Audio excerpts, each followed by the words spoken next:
मेरा नाम अब्दुल्ला अहद। जी अब्दुल्ला जी, क्या कहना चाहिए, क्या मुश्किल है? हम पंचायत आजमाबाद में रहते हैं, वार्ड नंबर 9, मेन रोड ये साउजिया पे। यहाँ हमें ये हैंडपम्प एक मिला था गवर्नमेंट की तरफ से, तो ये अगस्त से बंद पड़ा है। अगस्त से हम इसके तलाश में हैं, जेईओ को सबको ये कंप्लेंट कर रहे हैं कि इसको ठीक करो, इसको क्या प्रॉब्लम है।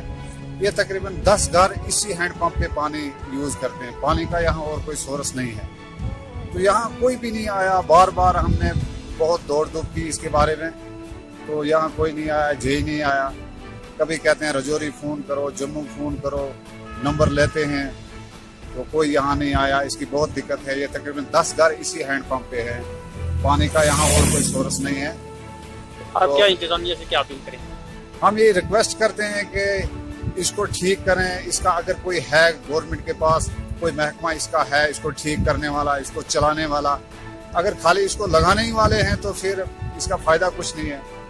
अगर इसको चलाने वाले हैं, कोई महकमा है इसका, तो हम उनसे ये रिक्वेस्ट करते हैं कि पहले तो रिक्वेस्ट ही करेंगे, क्योंकि अगस्त से बंद पड़ा है। तो जब ये हद से गुजर जाएगा तो फिर हम और कोई कदम भी उठा सकते हैं। पहले हम ये रिक्वेस्ट करते हैं कि इसको ठीक करो, बराए मेहरबानी।